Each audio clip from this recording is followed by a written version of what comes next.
Orang tua itu ingin menangkap ikan besar. Duduk di atas batu ini selama 10.000 tahun. Es pecah. Melihat es yang pecah, dia menyadari bahwa ikan itu pasti sangat besar. Jadi dia tersenyum, menunggu hampir setengah tahun.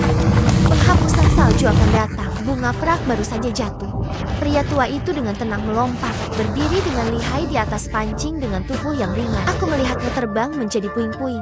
Berdiri tegak, detik berikutnya kuburan yang penuh dengan tiba-tiba mengulurkan tangan. Seorang pria tampan baru saja muncul dari batu. Anak tidur dari sejuta dewa dan iblis. Mengapa ujung tombak kecil datang? Hei, siapa kamu? Putrimu dari Chu, tempat mandi. Mendengar teriakan, sang putri sangat marah sehingga dia mengikatnya dengan tali anjing. Sebagai budak Chu, aksesoris diserang di jalan. Chenan menyeret sang putri turun dari kuda, tapi sekelompok pria berbaju hitam jatuh dari langit. Dalam sekejap kuno keluar dari teratas. Kekuatan di orang Irak melarikan diri, dan bocah itu juga pingsan karena kekuatan spiritual. Namanya adalah Chenan. Dia dewa perang di zaman kuno 10.000 tahun yang lalu. Berkumpul para dewa dan iblis memulai pertempuran langit. Dao Lords mengumpulkan mayat para dewa dan iblis, menciptakan makam untuk memelihara dewa perang Chenan. Ribuan tahun telah berlalu dalam sekejap mata. Chenan bangun dari pohon ilahi. Sekarang setelah dilahirkan kembali, dia diperlakukan sebagai budak oleh ingatan sebelumnya. Tapi orang yang dia cintai masih diingat,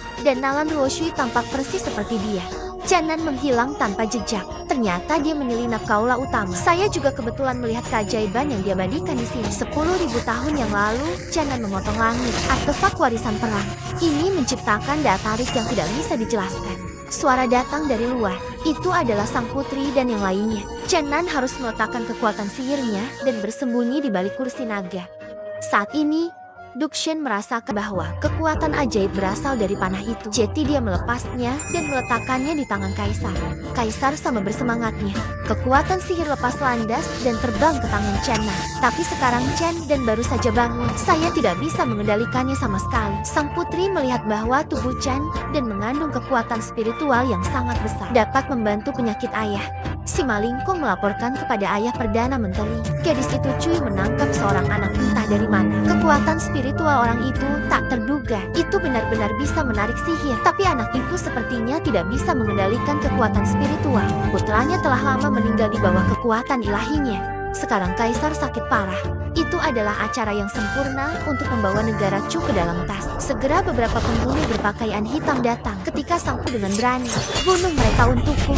Karena terlalu banyak pembunuh, penjaga istana segera dikalahkan. Pelakunya, Sima Changfeng, memenggal 2 pembunuh yang tersisa. Dia bahkan membuat dirinya menjadi misteri penyelamatan. Aku tahu itu konspirasinya, tapi saya tidak berani mengungkapnya secara langsung. Saya mendengar bahwa naga raja saya telah meningkat. Semua karena kekuatan spiritual yang luar biasa dari seorang pemuda. Bakat ini harus dikembangkan dengan usaha keras. Aku penasaran di mana pemuda ini. Kaisar tidak akan pernah berani menyinggungnya sekarang. Jika tidak, dia akan kehilangan tahtanya. Jadi dia berbohong tentang kamu.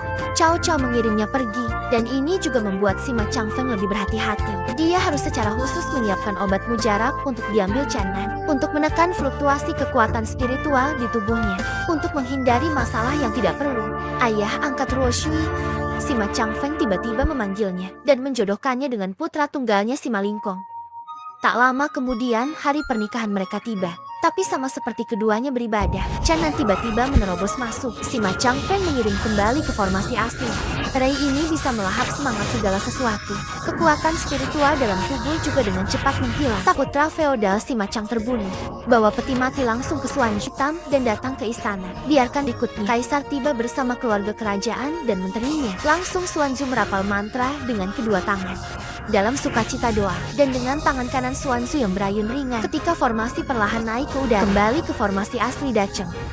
Membutakan matahari, kerumunan orang yang ada disedot oleh Xuanzu, kemudian dituangkan ke tubuh Xuanzu. Putri Salah senang menggunakan cambuk untuk menghentikan Xuanzu. Saat itu, Chenan tiba tepat waktu. Kau belum mati. Itu adalah dewa atau iblis dalam satu pikiran. Jika Anda perlu menukar tulang orang yang tak terhitung jumlahnya, lalu aku akan membunuhmu hari ini. Chenan sama sekali bukan lawan Xuanzu. Dengan bantuan air panas Nalan dan Putri, buka paksa mulut form yang lain, keturunan naga. Tetapi dihadapkan pada pilihan untuk menyerap kekuatan spiritual puluhan ribu orang. Dia juga dipukuli bolak-balik. Kalian berdua sangat menarik. Salah satunya adalah orang lumpuh tanpa kekuatan spirit langit. Semua berkumpul padanya. Tangan berubah menjadi cakar naga. Kemudian berubah menjadi naga dan langsung ke langit. Dia tahu bagaimana menghadapinya. Kekuatan spiritual dan ingatan Chen-nan yang hilang ini mulai bersatu lagi sedikit demi sedikit. Dan ada bayangan dengan jejak merah Tianlei. Itu langsung dipukul kembali ke bentuk aslinya. Akhirnya terungkap warna aslinya yang berambut putih. Xuanzu mudah mati. Kekuatan spiritual yang diserap kembali. Dan Chen-nan dan rombongannya memulai perjalanan baru.